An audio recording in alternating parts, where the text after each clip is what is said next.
Hello my dear lovely students, कैसे हैं आप लोग और कैसी चल रही है आप लोग की तैयारी। आई होप कि आप सभी बहुत अच्छे होंगे और अपनी तैयारी भी बहुत ही शानदार तरीके से कर रहे होंगे। आप सभी की तैयारी को और भी बेहतरीन बनाने के लिए मैं एक बार फिर से लेकर आया हूं क्लास 12 फिजिक्स का एक मोस्ट इंपॉर्टेंट वीडियो। जितने भी स्टूडेंट इस बार 12th में हैं और जिनको 2024 बोर्ड एग्जाम देना है उन सब के लिए ये वीडियो बहुत ही ज्यादा स्पेशल है, क्योंकि हमारे बहुत सारे स्टूडेंट हैं जो कमेंट कर रहे थे सर आप फिजिक्स के उन इंपॉर्टेंट टॉपिक्स को लेकर आइए जो हमारे बोर्ड एग्जाम में लगभग हर साल आते हैं। बहुत सारे स्टूडेंट तो ये कह रहे थे कि सर हिंदी में बहुत सारे टॉपिक है जो हमेशा आते हैं, इंग्लिश में भी है, लेकिन फिजिक्स में क्या कोई टॉपिक नहीं है जो हमेशा आता है? तो ऐसी बात नहीं है। आज के इस वीडियो में मैं आपको क्लास 12 फिजिक्स के 9 ऐसे मोस्ट इंपॉर्टेंट टॉपिक्स को बताऊंगा जो आपके बोर्ड एग्जाम में लगभग हर साल आते हैं। तो इस बार भी पूरे के पूरे चांस हैं कि ये क्वेश्चन आपके बोर्ड एग्जाम में आए।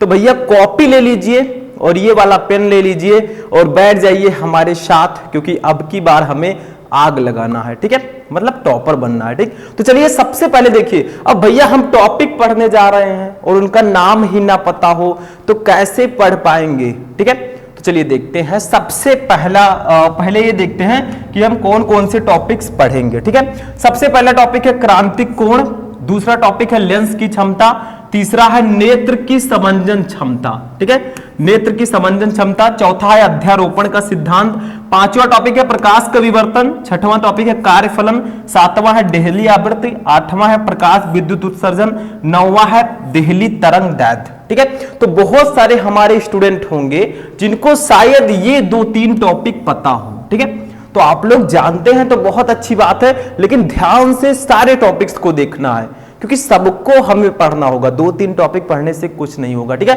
और ये जो टॉपिक्स है ये फिजिक्स के 9 नंबर चैप्टर से लेकर 12 नंबर चैप्टर तक ये टॉपिक्स हैं। ठीक है, तो चलिए एक एक टॉपिक को हम डिस्कस करते हैं बहुत ही डीपली। तो चलिए स्टार्ट करते हैं। सबसे पहले हम पढ़ेंगे अपने फर्स्ट टॉपिक को जिसका नाम है क्रांतिक कोण।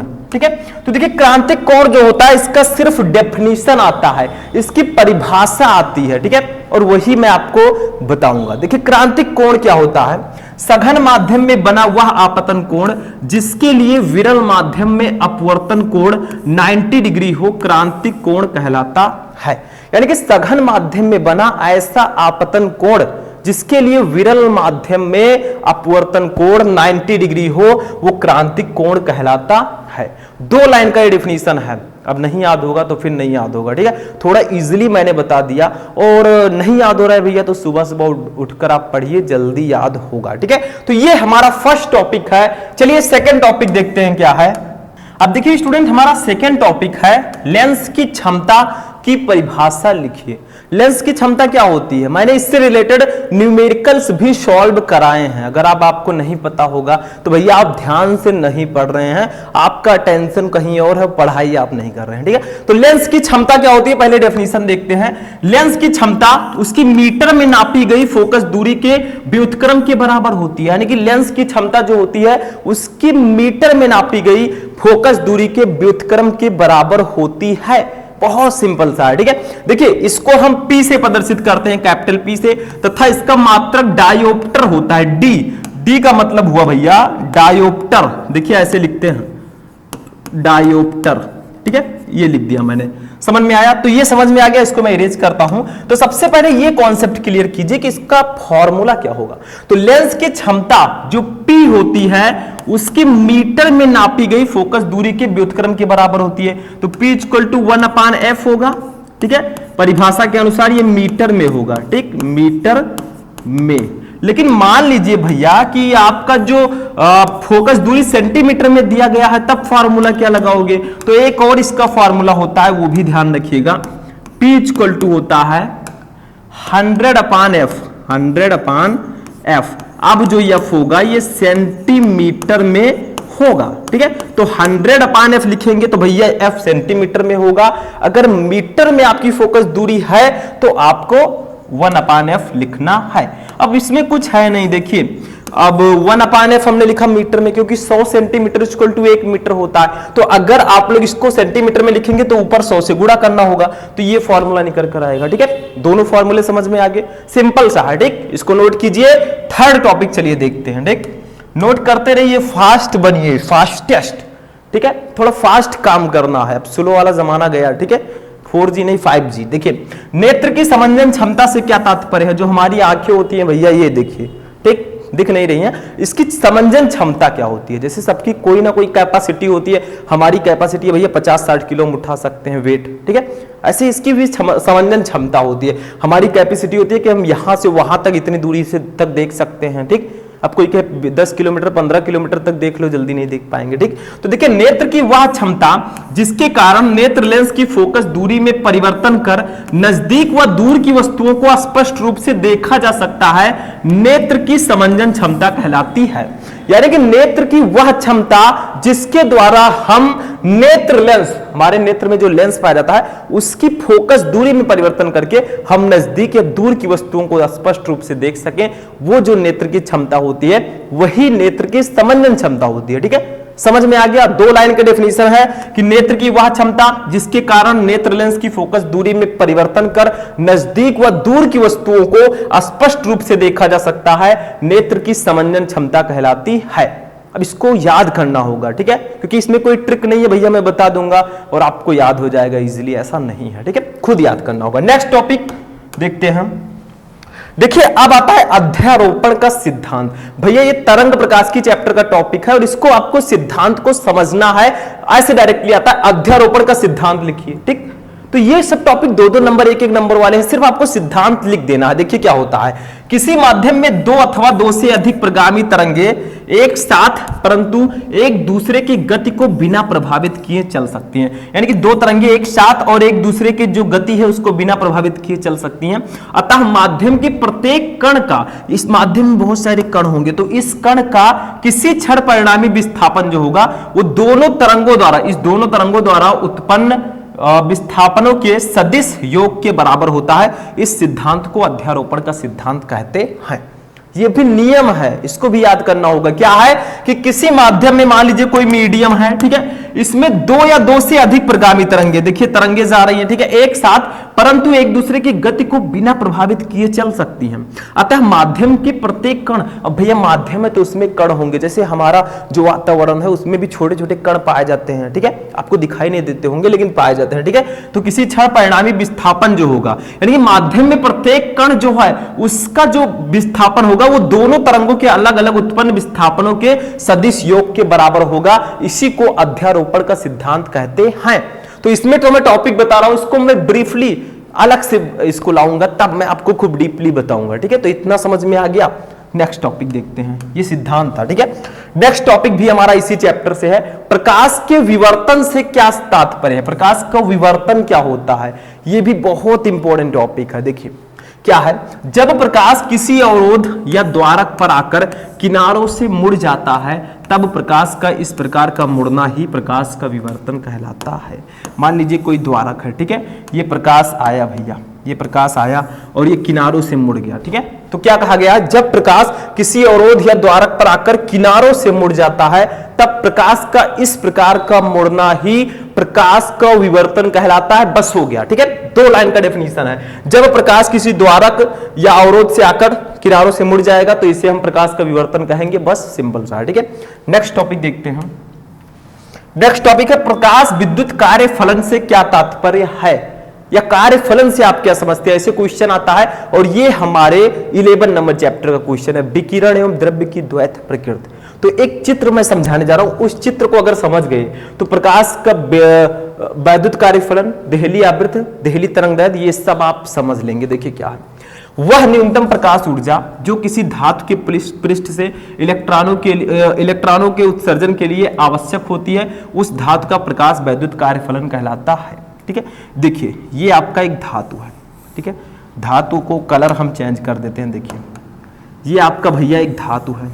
ठीक है, ठीक, अब क्या कहा जा रहा है, वह न्यूनतम प्रकाश ऊर्जा, आपतित प्रकाश की वह न्यूनतम ऊर्जा। देखिए प्रकाश आई, इस पर गिरी, अब चूंकि धातु में बहुत सारे इलेक्ट्रॉन होंगे इसमें, ठीक है, तो देखिए वह न्यूनतम प्रकाश ऊर्जा, ये जो आपतित प्रकाश है इसकी वह ऊर्जा, वह W, वह ऊर्जा जो इस धातु की सतह से देखिए प्रकाश इलेक्ट्रॉनों को उत्सर्जन कर सके। अभी धातु के अंदर इलेक्ट्रॉन थे, बाहर आ गए, ठीक है। तो जो इस धातु से प्रकाश इलेक्ट्रॉनों का उत्सर्जन कर सके वही जो है उस धातु का प्रकाश वैद्युत कार्यफलन कहलाएगी। अगर आपसे कोई पूछे भैया देहली आवृत्ति क्या होगा, तो देखिए आपतित प्रकाश की वह न्यूनतम आवृत्ति जो इस किसी धातु की पृष्ठ से प्रकाश इलेक्ट्रॉनों का उत्सर्जन कर सके उसे हम देहली आवृत्ति कहेंगे, ठीक है। मतलब ये यहां से आपतित प्रकाश आई, इस धातु की सतह पर पड़ी, तो इससे इलेक्ट्रॉन निकले, इसको प्रकाश इलेक्ट्रॉन बोलेंगे और इस प्रक्रिया को प्रकाश विद्युत उत्सर्जन हम कहते हैं, ठीक है। लेकिन हमारा टॉपिक है प्रकाश वैद्युत कार्यफलन क्या होता है, तो वह न्यूनतम प्रकाश ऊर्जा, देखिए आपतित प्रकाश की वह न्यूनतम ऊर्जा जो किसी धातु की सतह से प्रकाश इलेक्ट्रॉनों का उत्सर्जन कर सके वो उस धातु का प्रकाश वैद्युत कार्यफलन कहलाएगी, ठीक है। अब अगर देहली आवृत्ति पूछा जाए तो आपतित प्रकाश की वह न्यूनतम आवृत्ति जो किसी धातु की सतह से प्रकाश इलेक्ट्रॉनों का उत्सर्जन कर सके वह उस प्रकाश की आवृत्ति देहली आवृत्ति कहलाएगी, ठीक है। तो ये समझ में आ गया।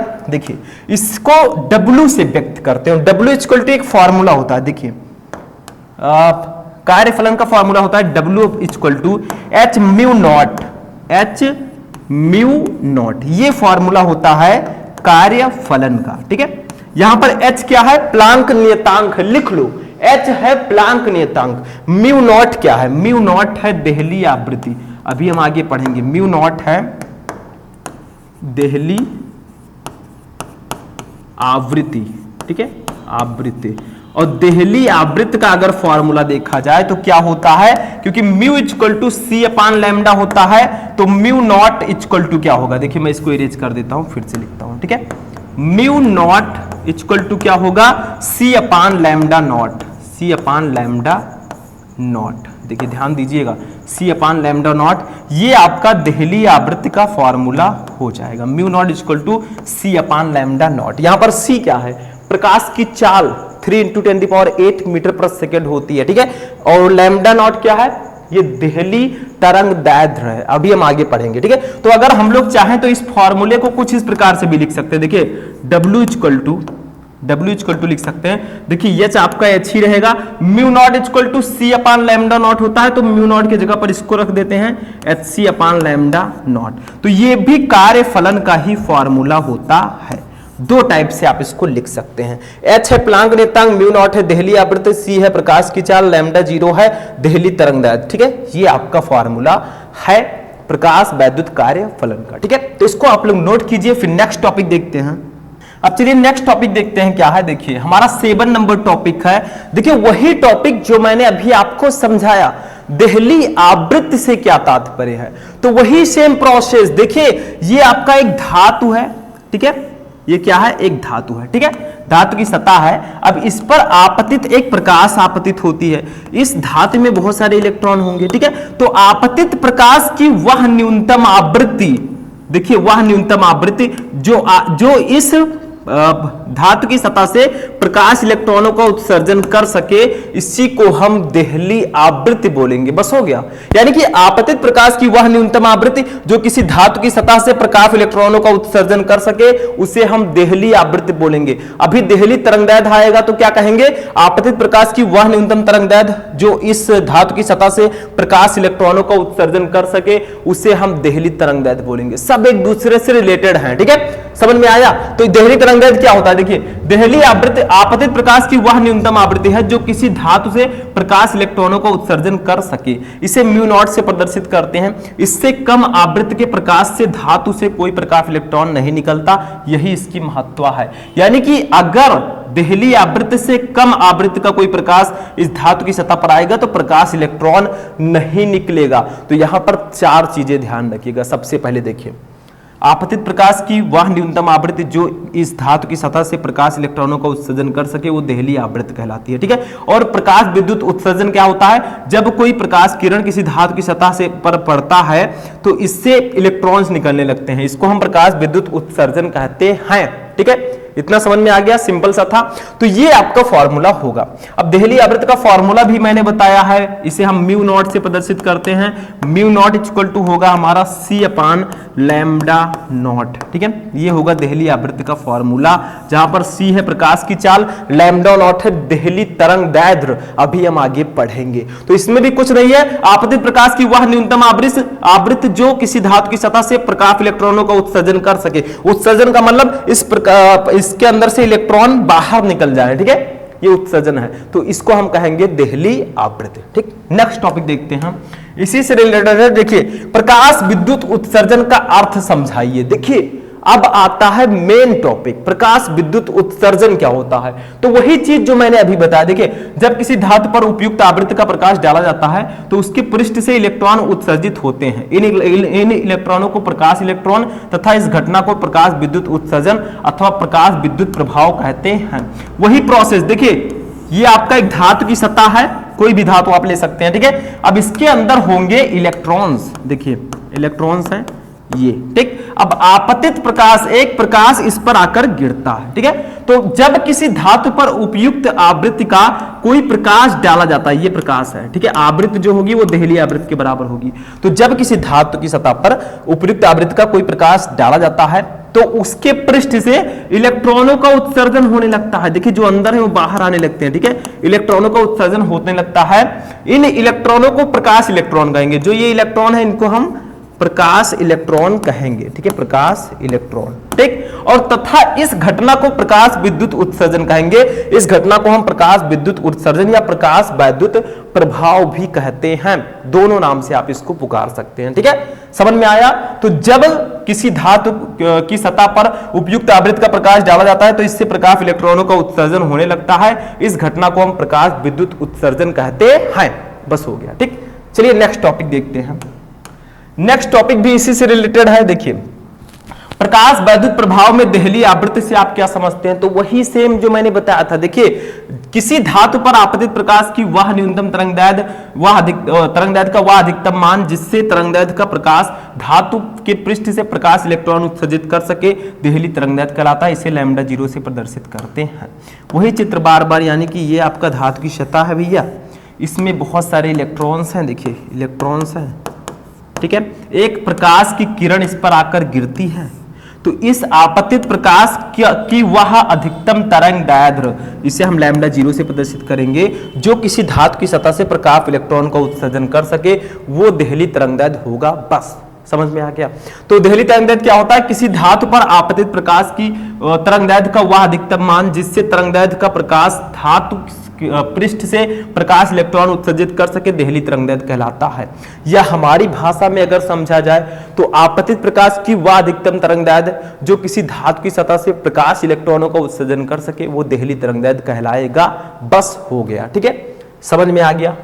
तो इसका फॉर्मूला आप वही लिख सकते हैं, जैसे mu not equal to C upon lambda nought, तो lambda nought equal to C upon mu nought भी लिख सकते हैं, ठीक है। तो ये आपका होगा प्रकाश विद्युत उत्सर्जन, ठीक है। इसका फॉर्मूला आप लिख सकते हैं। देखिए क्या लिखेंगे, लैम्डा नॉट से इसे प्रदर्शित करते हैं। लैम्डा नॉट इक्वल टू होगा सी अपान म्यू नॉट, सी अपान म्यू नॉट, क्योंकि mu not equal to C upon lambda naught होता था, तो म्यू नॉट, ये आपका फॉर्मूला हो जाएगा, ठीक है। बस हमारा हो गया, यही आंसर हो जाएगा, ठीक। सी है प्रकाश की चाल और म्यू नॉट है देहली आवृत्ति।